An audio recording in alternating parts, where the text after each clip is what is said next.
few weeks ago, I was invited to a pre-alpha test for Gray Zone Warfare, where a bunch of content creators sat down with the devs to play and record content.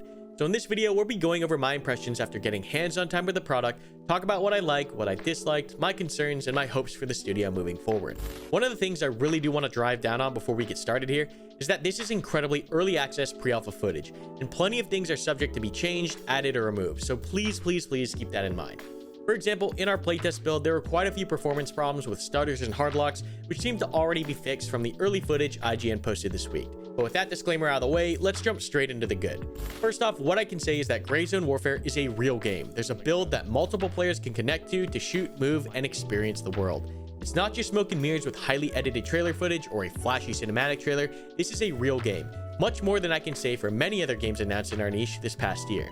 The environments that you guys have seen in the trailers exist and look 1,000 times better when you're actually playing them. There's no mistake or deception there. Gray Zone Warfare is hands down graphically one of the best tactical shooters I've ever played, and much of that is thanks to the new technologies in UE5 like Lumen and Nanite. It's an incredibly solid foundation, and I really do believe that Gray Zone Warfare will set the visual bar for FPS games in the future, as it does look like a next-gen experience. And that's what gets me really excited to see what's possible and what the next steps for the tactical genre are.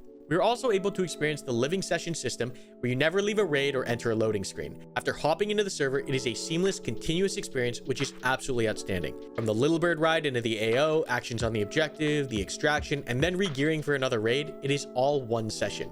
And that feels very immersive. I also really like how communicative the studio has been, not only with content creators, but also the community at large. Out of all my experience working with countless studios in the past, I can truly tell that they're invested in being as transparent as possible.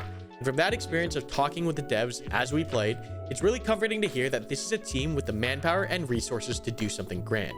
It is hands down a solid foundation. But to me, that's all Gray Zone Warfare is at this point, a solid foundation. Now we're gonna get into some of the problems and concerns that I have for the game. Gray Zone Warfare has the base level features required to make a great tactical shooter, but from my experience playing this early pre-alpha build, I didn't really feel like I experienced any sort of a core gameplay loop. There was nothing exciting or riveting throughout our gameplay session. It was a super simple walk into the village, kill a few bots, pick up a few items, and then leave. Now I'm sure a good amount of this is due to the small slice of the game that we had access to, a single mission, but the idea that the majority of the Gray Zone Warfare experience might simply be more of this, walking around, shooting bots, doing random fetch quests, was not necessarily confidence inspiring.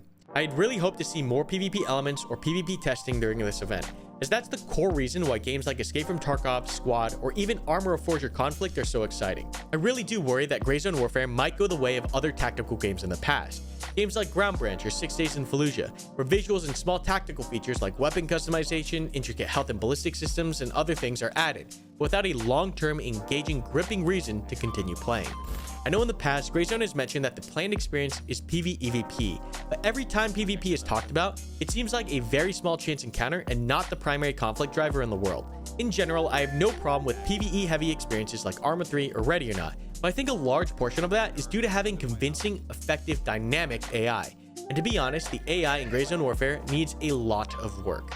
There are many instances where the AI seem to follow rather rudimentary directions and conga line towards the enemy, and it's no easy task to fix this. I mean, hell, look at Ready or Not, a game that has dedicated a substantial amount of manpower and resources to creating the most advanced Op4 AI in the genre. And even then, there are some major problems like wall banging and aimbotting.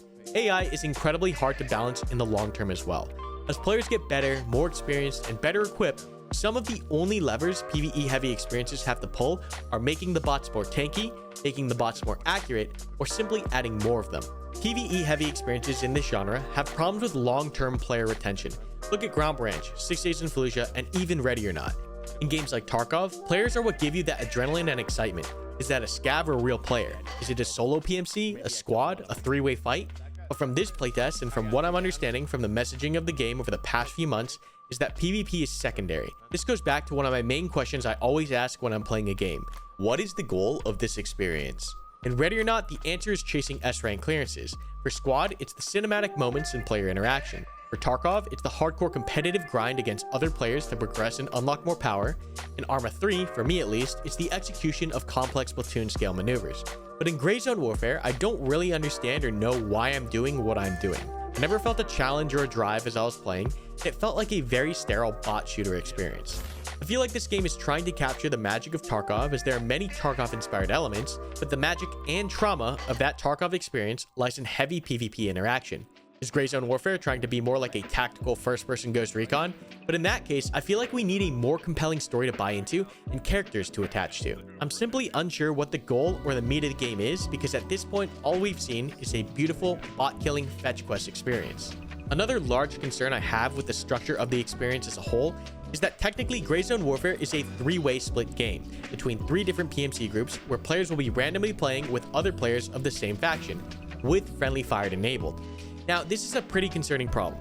You have a game where loot is supposed to be rare, important, and carried on your character in the world, where friendly fire and griefers will be able to either intentionally or accidentally end your journey, costing you your gear.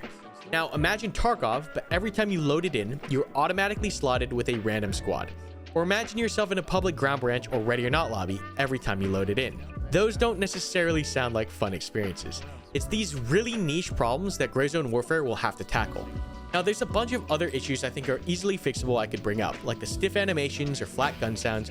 In my opinion, those are the simplest things to solve, and I truly have total confidence that Madfinger has the technical skill to improve and fix those. But the biggest concern I have is that while playing the actual game is that I did not feel or see the makings of a gripping core gameplay loop. Now, when bringing this up, Madfinger devs mentioned that there are a ton of features and content not yet revealed to the public. And while it's all fine and dandy, I really would urge them to talk more about the core experience sooner rather than later, because I think much of the discussion online is what kind of game or experience can we expect from Gray Zone Warfare. Is it loot-centric, story-focused, PvP-oriented? Where's the fun in the survival and exploration of the area? I think the hardest part about making a game is not only coming up with a unique, fun, addicting gameplay loop, but communicating what your game is about to the masses. And this is twice as difficult with an ambitious project trying to marry different styles of gameplay together in an innovative way.